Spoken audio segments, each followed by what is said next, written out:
के लिए स्त्री हकदार थी।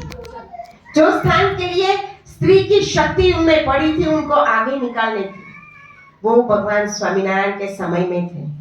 और दूसरी बात, स्त्रियों की जो रक्षा की, उनके शील की रक्षा की।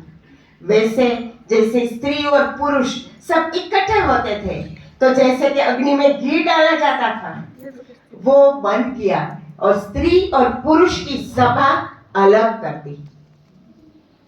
स्त्रियों को अपना स्थान मिला। स्त्री अपनी जगह बना सकी। वो उपदेश करती थी, वो पढ़ती थी और अपनी सभा में प्रवचन भी करती थी। तो ये स्त्रियों का स्थान तब भी से बीएपीएस संस्था में चालू है। ये भगवान स्वामीनारायण ने जो उच्च स्थान दिया स्त्रियों की रक्षा की। कोई ये बात बताते हैं, मैंने पिछली बार भी बोला था कि आपके मंदिर में पुरुषों को आगे बिठाते हैं और स्त्रियों को पीछे क्यों? ऐसी बात कई जगह सुनने में आती है।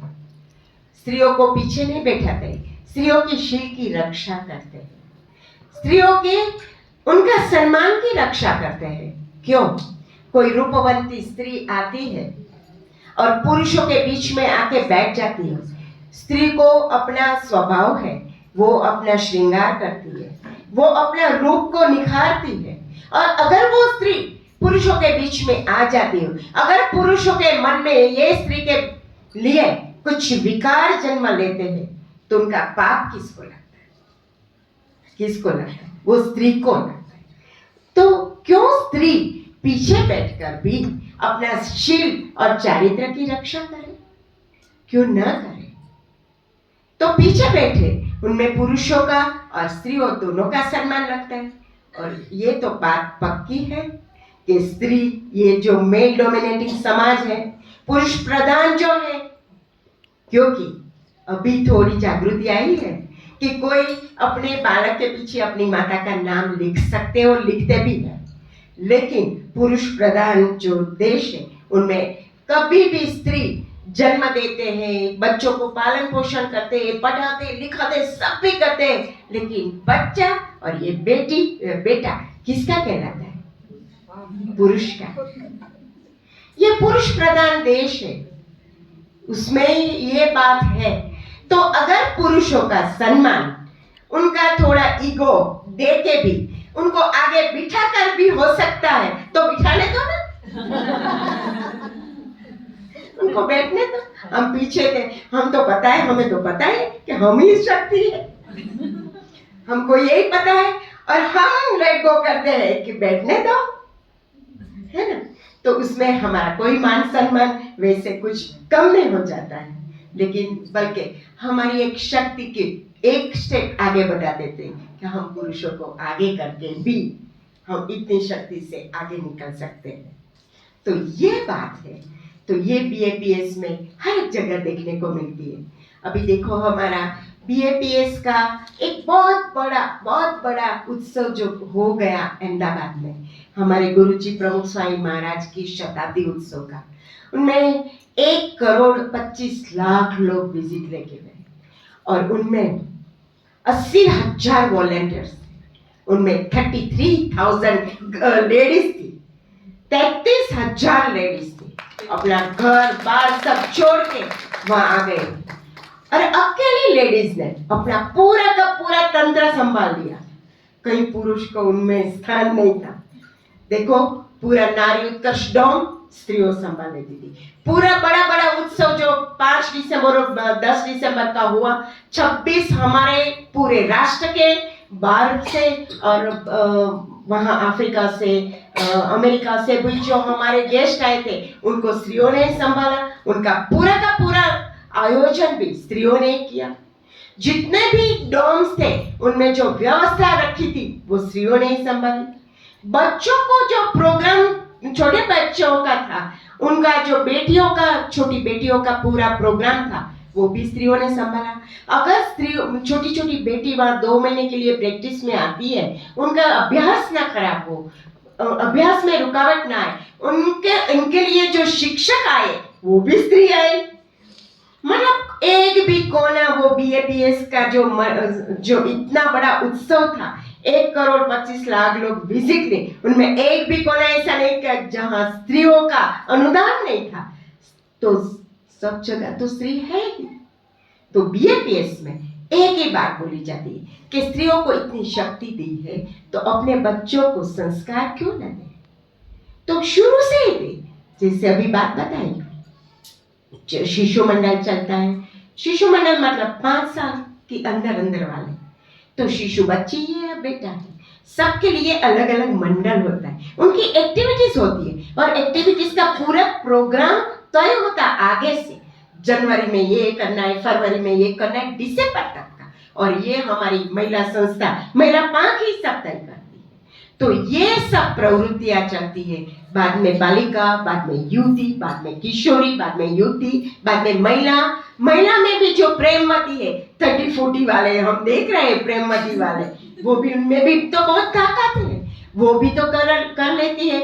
आगे जाके अगर हम बुढ़े हो गए तो हमें भगवान बचने का अधिकार नहीं है, आप भी तो कर सकते हैं। तो अपनी अपनी एज के अनुसार उनका जो आयोजन किया है वो स्त्री ही करती है। पूरी ये बीएपीएस संस्था में 165 प्रवृत्ति 165 एक्टिविटीज चलती है और ये 165 एक्टिविटीज जितनी पुरुषों के लिए इतने ही स्त्रियों के लिए चलती है। तो स्त्रियों का मान सम्मान इधर भी है, क्योंकि भगवान स्वामीनारायण अभी बात बताई कि इधर भी थोड़ा बहुत छूत का जो प्रसंग चलता है, लेकिन भगवान स्वामीनारायण ने तब भी एक हरिजन के घर गए थे और वहां उनके घर खाना खाए थे और पूरा बड़ौदा में उनके साथ चले थे। जो कहाँ जा रहे थे भगवान स्वामीनारायण, तभी सयाजीराव गायकवाड़ राजा जी के घर जा रहे, वहां उनके घर जा रहे थे। लेकिन वो जो छाणी के हरिजन भाई, उनको भी साथ में, तेजा भगत उनका नाम था, उनको भी साथ में ले उनके घर खाना खाया। तो ये भगवान स्वामीनारायण के समय से चल रहा है, ये कोई छूताछूत नहीं है, हम सब जीव एक है। हरिजन, प्रमुख साईं महाराज तो बोलते थे हरिजन मतलब हरि के जन, तो वो बोल रहे थे हम भी तो हरि के जन है, आप भी तो हरि के जन है। तो मतलब इधर कोई बीएपीएस में कोई ऐसा पाबंदी नहीं है कि ये ज्ञाति के है, ये जाति के है, ये स्त्री है, ये पुरुष है, नहीं, सबको भगवान भजने का इक्वल अधिकार है और सब इधर भगवान अपने अपने तरीके से बचते हैं। और देखो बात संस्कार की, संयम की, चारित्र की, नैतिकता, ये जो बात इधर सिखाई जाती है वो बीएपीएस में सिखाई जाती है। इतनी चारित्र दृढ़वान कभी बार से सुनने में आते हैं। हम अमेरिका में गए, कोई जो लड़की देखने के लिए सोचते हैं ना, तो बोले पहले बीएपीएस वाले देखो, वो संस्कारी होंगे। क्योंकि आज का बाहर का कलुषित वातावरण में देखो, किसी को कुछ भी क्षोभ नहीं है, सिगरेट पीते हैं, दारू पीते हैं, किसी को कुछ नहीं है। हम भी तो स्त्री हैं, हम भी जितने भी जैसे मन पाए हम कपड़े पहन सकते हैं, हमारी मर्जी। तभी कोई संस्कार चारित्र की बात आती ही नहीं है। और माँ जितना भी बोले बाहर आके पहन लेती है और वो बोलते हमारा शौक है, हम क्यों पूरा ना करें। आज ये विचार सरणीवाद जो है, और बीएपीएस में आओ, हमारे कपड़े भी टक्के होते हैं, हमारे संस्कार, हमारे चारित्र जो हमारे आगे से बीएपीएस की परंपरा रही है वो हम इधर पालन करते हैं। तो अभी आप सबको मेरी नम्र विनती है, हमारे वहाँ शिशु बालिका,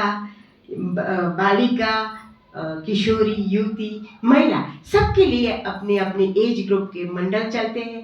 उसमें सब आपकी बच्ची, बेटियों, बहुओं, सबको भेजो और हमारी देश की, हमारी अपनी और हमारी घर की उन्नति के लिए है। हमारे गुरुजी महंत स्वामी महाराज का भी यही मिशन रहा है कि देखो हम सब भगवान के भक्त है और भगवान भजने का सबको अधिकार है। तो हमारे गुरु, हमारे भगवान और हमारे संत के चरणों में प्रार्थना करते हुए आज के जो आपके महिला सम्मेलन का दिन है, आप लोगों ने बहुत सुंदर कार्यक्रम किया और सबको धन्यवाद। बहुत अच्छा लगा, आपने बहुत शॉर्ट समय में, कल तो बारिश थी और लग रहा था कि शायद ही कार्यक्रम हो सके, लेकिन जब हम दिल्ली से आ रहे थे तभी सोचा कि नहीं, भगवान हमारे साथ है, अच्छा ही होगा। तो आप सब भी आए, आप सबको भी बहुत बहुत धन्यवाद। जो कार्यक्रम करें वो सबको, और जो कार्यकर है जिन्होंने कराया उन सबको बहुत बहुत धन्यवाद। स्वामीनारायण भगवान की